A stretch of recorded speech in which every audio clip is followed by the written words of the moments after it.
E aí pessoal, tudo bem com vocês? Então vamos lá dar prosseguimento às nossas resoluções de questões de concursos. Desta vez para a Marinha do Brasil, para o QTPA, para o cargo de técnico em mecânica, tá? A prova lá de 2013, questão aí sobre processo de fabricação com formação mecânica. Então sem mais delongas, vamos lá para a nossa resolução, tá? Questão de número 15, ele fala o seguinte: em relação aos processos de conformação mecânica, é correto afirmar que... Então, vamos analisar todas as alternativas, tá? Para que assim verifiquemos qual está correta e por que as outras, eventualmente não, com certeza, estarão erradas, equivocadas, tá? Então, vamos analisar alternativa a alternativa, tá? Lembrando que você pode participar do nosso grupo lá no Telegram, tá? Onde eu consigo postar coisas mais dinâmicas lá, coisas que eu não consigo fazer aqui no YouTube, porque para preparar um vídeo no YouTube dá muito trabalho. Então, lá eu consigo fornecer mais informações, né, para um pessoal que precisa de mais dinamismo, tá bom? Então é de suma importância, porque lá eu vou conseguir postar vídeos, áudios, imagens e vários arquivos justamente para te alimentar e fornecer para você um conteúdo bacana para você se preparar para os próximos concursos ou para você que quer aprender mais sobre a área industrial, tá bom? Caso você queira participar, o link está aqui embaixo na descrição, assim como estará também aqui embaixo o link na descrição para você que quer fazer o nosso curso online de resistência dos materiais, tá bom? É um conteúdo que a gente preparou com todo carinho e dedicação para você. Caso você queira saber mais, link também estará aqui embaixo na descrição. Então vamos lá para a resolução da questão. Na alternativa A, ele diz o seguinte, que as operações de conformação são aquelas em que a forma de uma peça metálica é alterada por deformação elástica. Bem, as operações de conformação mecânica são processos de trabalho dentro da fase plástica. Você veja que eu até grifei aí, justamente porque você tem que ter esse conceito, tá? A conformação ela é baseada na deformação plástica e não elástica do metal, tá? A conformação mecânica para a produção de peças metálicas inclui um grande número de processos que, entretanto, em função dos tipos de esforços aplicados, podem ser classificados em apenas algumas categorias, tá? Então eu separei essas categorias aí para você, que são os processos de compressão direta, compressão indireta, processos de tração, processos de dobramento e também processos de cisalhamento, onde se é efetuado ali o corte, tá? Portanto, a alternativa A está incorreta por essas justificativas que eu mostrei. E também vale ressaltar, né, a representação esquemática, né, dos processos de conformação mecânica, tá? Então, dentre eles, a gente pode citar o forjamento, laminação, o tracionamento, a trefilação, a extrusão, estampagem profunda e o corte, tá? Além também do dobramento. Então esses são os principais processos aí de conformação mecânica, tá bom? E na alternativa B ele fala que o trabalho a frio permite o emprego de menor esforço mecânico que o trabalho a quente para uma mesma deformação. Então, se considerando uma mesma deformação, ele falou que o trabalho a frio, quando ele é realizado, nós empregamos menor força. Vejamos, em relação à temperatura de trabalho, que a gente precisa saber, tá? Os processos de conformação podem ser classificados em processos de trabalho mecânico a frio e com trabalho mecânico a quente.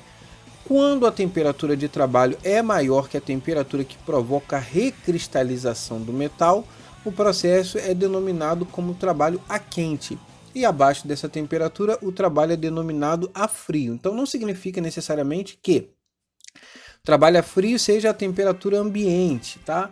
Não, qualquer temperatura abaixo da temperatura de recristalização, aí a gente precisa voltar um pouquinho lá em materiais de construção. Você veja que todas as matérias se interligam em algum ponto, tá?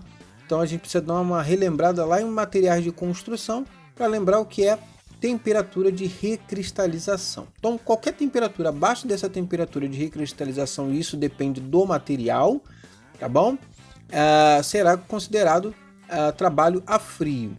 No trabalho mecânico a frio, provoca-se o aparecimento no metal do chamado efeito de encruamento, tá? Ou seja, o aumento da resistência mecânica com a deformação plástica.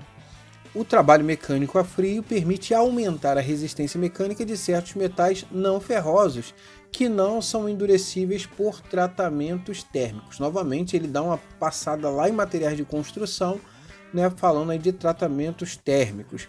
No trabalho mecânico a quente, a deformação plástica é realizada numa faixa de temperatura e durante um determinado tempo em que o encruamento é eliminado pela recristalização do metal. Então temos a representação aí do que seria essa conformação a quente, tá? O trabalho a quente permite o emprego de menor esforço mecânico. A gente até pode fazer ali uma alusão a qualquer coisa que você vá trabalhar manualmente, né? Quando esse produto está aquecido, você consegue manuseá-lo com mais facilidades. Obviamente, com o aumento da temperatura, o seu arranjo cristalino acaba se distanciando, né? Fazendo com que ele fique mais maleável, não fique tão enrijecido assim. Por isso que o trabalho a quente a gente emprega menor esforço, tá? Para a mesma quantidade de deformação. As máquinas necessárias são de menor capacidade que no trabalho a frio. Obviamente, isso é uma relação direta, né? Se você precisa de menor esforço, então você não precisa de uma máquina tão robusta quanto as que são empregadas no processo de conformação a frio. Portanto, também está incorreta a alternativa B, tá? Já na alternativa C, ele falou que o trabalho a frio produz um pior acabamento superficial se comparado com o trabalho a quente, tá? Uma das vantagens do trabalho a frio em relação ao trabalho a quente é justamente possuir melhor acabamento superficial do que este, tá?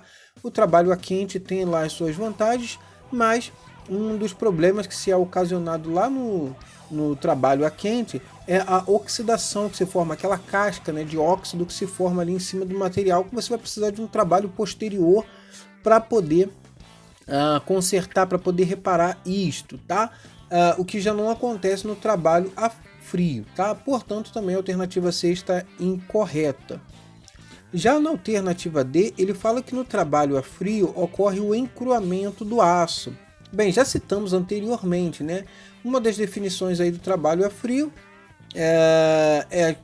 do encruamento, né? É que este é obtido ali através do trabalho a frio, tá? Do metal, que é associado ali pela interação das discordâncias entre si e com outras barreiras, tais como contornos de grão, que impedem o seu movimento através da rede cristalina. A deformação plástica produz também um aumento no número de discordâncias, as quais, em virtude de sua interação, resultam num elevado estado de tensão interna na rede cristalina, tá? Outra definição também, o encruamento, também chamado de trabalho a frio, então existe uma relação direta de encruamento com trabalho a frio, é um fenômeno modificativo da estrutura cristalina dos metais e ligas pouco ferrosas, em que a deformação plástica, realizada abaixo da temperatura de recristalização, causará o aumento de discordância na estrutura cristalina e, consequentemente, o aumento de resistência do metal. Vale ressaltar que você veja que ele destaca pouco ferrosas, né? Liga pouco ferrosas. Por que isso? Porque se lembra que quanto mais carbono eu obtiver dentro da minha estrutura, quanto mais carbono eu tenho, mais duro o material é.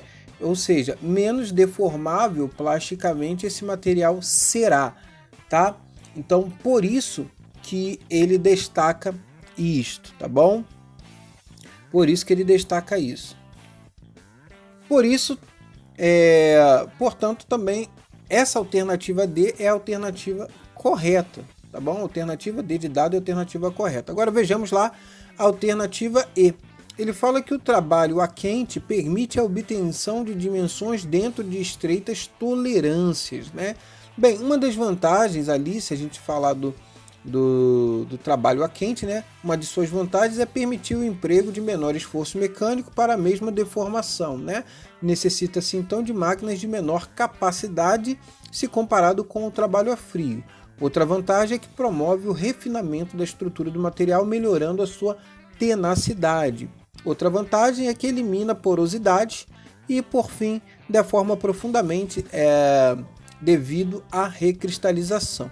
As desvantagens, né, é que exige um ferramental de boa resistência ao calor, o que implica em custos, né, obviamente. O material sofre maior oxidação, formando cascas de óxidos que nós já tínhamos mencionado anteriormente. E não permite a obtenção de dimensões dentro de tolerâncias estreitas. Portanto, está incorreta a alternativa E, tá bom? Então, como já vimos, a alternativa correta D de dado, tá bom? Pessoal, espero ter contribuído aí para os seus estudos. Não se esqueça, se você gostou, se você entendeu, curte, comente, compartilhe os nossos vídeos, tá bom? Eu vou deixar algumas recomendações de vídeos aqui para você assistir e até a próxima. Um forte abraço.